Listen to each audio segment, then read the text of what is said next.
The first 8 months of 2020 have been a crazy roller coaster of politics, civil unrest, economic declines, a worsening coronavirus pandemic, and much, much more.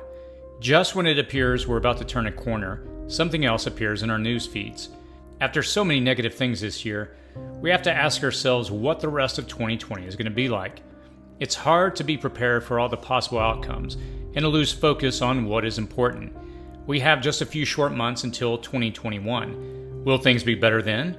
What should we ready ourselves to face? How can we prepare to survive this year and into next year? In this video, we'll examine the 5 most pressing issues facing our country and world today.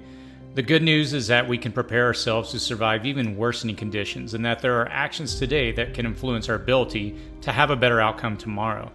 If these negative trends continue, we'll need these valuable remaining months of 2020 to hunker down and to prepare ourselves for possibly even further turbulent times ahead. There is a strong possibility that 2021 could even be worse. Here are the 5 things you should prepare for. Number 1, presidential election. Just like every 4 years, the news is full of the president said this and that presidential candidate said that. Everyone has an opinion on how your vote will be a vote for one thing or another, regardless of who is elected to the position of president or which party ends up controlling the House or Senate. This election year is very different than any in recent memory. Without a vote being yet cast, there are already doubts being cast upon the voting process itself. The fear of foreign intervention, vote tampering, and the validity and security of mail-in ballots. When asked if President Trump would accept the election results of 2020, he had this to say: "I have to see. No, I'm not going to just say yes, and I'm not going to say no, and I didn't last time either." Rising protests and in some case riots in the streets as well, and it is safe to say that we may be heading toward a constitutional crisis in America within the next 100 days. How does this play out in the Constitution? The 20th Amendment, commonly known as the Lame Duck Amendment to the United States Constitution, moved the beginning and ending of the terms of the President and Vice President from March 4th to January 20th. At noon on January 20th, the person carrying the nuclear football launch codes accompanying the incumbent president either sticks around or walks off to the new president. Either the incumbent president presides in office for another 4 years, or he is escorted from office, and then it gets really gray. The amendment reads, "If a president shall not have been chosen before the time fixed for the beginning of his term, or if the president-elect shall have failed to qualify, then the vice president-elect shall act as president until a president shall have qualified. And the Congress may by law provide for the case wherein neither a president-elect nor a vice president-elect shall have qualified, declaring who shall then act as president, or the manner in which one who is to act shall be selected, and such person shall act accordingly until a president or vice president shall have qualified." It is true that Presidential Donald Trump and Vice President Mike Pence would be out of office at that point. House Speaker Nancy Pelosi would be next in line. However, she would be out of office on January 3rd if federal elections were delayed. Next in line would be the President pro tempore of the Senate, which is Senator Chuck Grassley. Confused yet? That's exactly the point. I'm not a constitutional lawyer, so I can't definitively say how this would or should play out. America has always prided itself on its ability to peacefully transfer power from one president to another. It is very possible that this year's elections may have complications and question marks, or be delayed entirely. The resulting constitutional crisis is what we should be worried about. Whatever the election's outcome, the less than 80 days leading up to the election will be wrought with continued protests and mudslinging. Tempers will continue to rise and flare, and will in many ways boil over in the media, the government, and in the streets. The 30 days after the result of November 3rd will stress the systems even more, and the days after that will boil over into some conclusion. What conclusion, we cannot know, but we can reasonably suspect from the indicators now that a smooth transition of power may not happen this year. If that's the case, we can expect increasing civil unrest, possible looting, and increased criminal activity. Be prepared for the complete disruption of any normal routines. Even going to the grocery store may be a challenge. To be safe, be on alert and physically move away immediately from any conflict areas. It is one thing to have a political stand, but you also need to ensure your personal safety and survival. If you're required to travel frequently or need to move around in public, you may want to consider getting a concealed handgun permit if your state allows it. Things might get dicey post-election when tempers may flare the most. What do you think will happen? Number 2, natural disasters. Don't get too distracted by the politics. While all that craziness is happening, it would be easy to drop the ball on our normal preparedness activities. If you live in a hurricane zone, hurricanes aren't going to just skip over us this year. Hurricanes on the East Coast peak in September, but are highly likely in August as well. If you live on the West Coast, fire season runs from around May to October. The usual firefighting inmate infantry, by the way, has been hit hard by the COVID-19, and that will continue to stymie efforts to mobilize an effective fighting force. The virus could exacerbate the aftermath of a hurricane or relief efforts too. Also, earthquakes occur year-round, and even though we're leaving tornado season, we're entering winter soon. As radical as weather patterns can be, don't lose sight of preparing for the eventual natural disaster and not just a probable natural disaster. Any natural disaster in the next 120 days will be complicated by the politics and stymied relief mobilization efforts. FEMA won't be able to help you if there's also civil unrest in your area.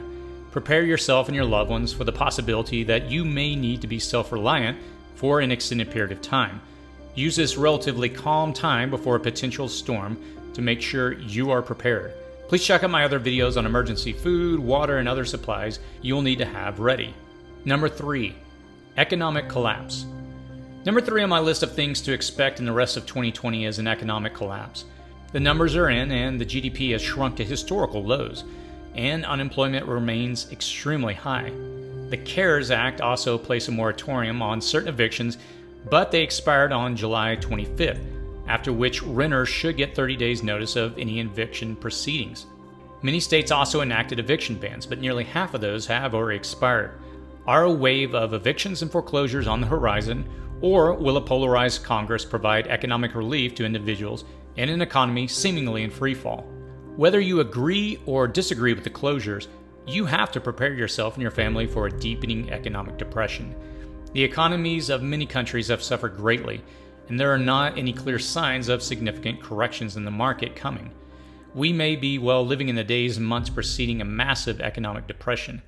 I've recently done a number of videos about this, so I encourage you to watch those and understand what you can do now to prepare yourself for this possibility. I'll include links to those at the end of the video and also in the cards up above.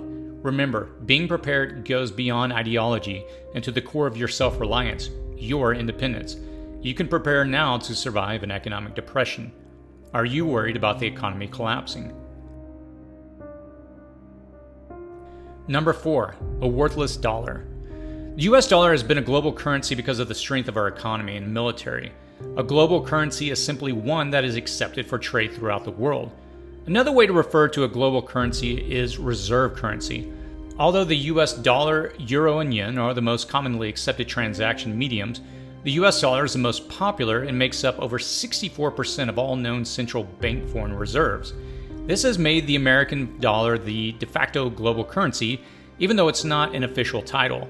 The value of the US dollar is supported by the relative strength of the American economy and our military. America's supremacy as the world's largest economy makes its currency the strongest as well. For many years now, the Federal Reserve has printed money to bail the economy out. Currently, the Federal Reserve is creating dollars from scratch at an unprecedented rate, one of many of the tools to rescue the economy amid the coronavirus pandemic. One possible outcome of this creating money at the push of a button are overheated financial bubbles fueled by too much easy money in the system, a bubble that could burst with painful fallout. Creating too much money that chases too few goods also leads to price inflation, decreasing the purchasing power of the dollar. If the US does continue to fall into a deepening economic recession or depression, it is possible that countries that do not suffer as badly and recover more rapidly will see their currency strength and value increase substantially over the US dollar. A slashing of Americans' credit rating and worthiness, or too many dollars in the system, diluting the strength of the dollar along with low consumer confidence and reduced spending, could cause the larger global markets to flee to more solid currencies, precious metals, or cryptocurrencies. Precious metals and cryptocurrencies allow people with money to rapidly move their funds from country to country and aren't tied to fiat currency. Gold and silver prices have already sharply risen, and cryptocurrency prices are showing signs of entering a bull market. In a deepening, lingering economic crisis, the US dollar could very well lose its stature in the world. This would further stymie recovery efforts and significantly stretch out an economic depression. If you have an investment portfolio, you may want to take a look at my other videos on precious metals, my future video on cryptocurrencies, which I'm currently working on. Having some, maybe 10% of your dollars invested in this direction may prove valuable to you. I'm not a financial advisor by any means, so do your own research. But do take from this the possibility that the once highly valued dollar could lose its #1 spot in the world, and have a plan if it does. I would encourage you to also study more about the dollar index to understand what's happening. You may want to take a look at my other videos on skills you can develop now, how to barter, or items to have during an economic depression. Number 5, the coronavirus continues. Finally, and I could have led with this, the coronavirus, SARS-CoV-2, will continue through next year. There are many theories on this, that there will be a second wave, that we can return to normal and open everything up, and that we should wear masks, and that we shouldn't, even that it doesn't even exist. There's a lot of information out there and a lot of misinformation as well. What we know we can expect are some schools opening and then closing again. We can expect outbreaks and closures. We know we are many months away from any vaccine, and we know that a large percentage of Americans have indicated they will not be vaccinated. We know the virus can mutate because of its RNA replication process. This means it could become even more dangerous to us, or it could become less dangerous to us. It means that there are multiple strains of the virus out there right now. Some people in the prepper community who have warned about a possible pandemic for years continue to downplay the significance and danger of this virus. At 150,000 deaths in the United States at the time of the recording of this video, and no flattening of the curve appearing in the data, it is at least safe to say that we may not have even crested with the first wave of the virus. And that assumes that this virus functions like viruses from previous pandemics. Being a novel virus, there are still a lot of unknowns. Wishfully thinking this virus will disappear in February, or with summer's heat, or in November doesn't seem to be a really good plan. Arguing over the lethality, methods of spread, drugs used for the treatment, or whether businesses and schools should open or close won't change the inevitable fact that SARS-CoV-2 will be with us, and the effects of it will be with us through the rest of 2020 and probably into 2021 and beyond. Will there be a second wave? Has the first wave crested? We don't know. Is a virus becoming less or more virulent? Are we becoming better capable of treating it? Are children safe? These will be the questions we'll have answers to in the next few months, regardless of whether we want those answers. We're going to have to science the heck out of this until we get some relief. You should prepare for the lasting effects of this pandemic.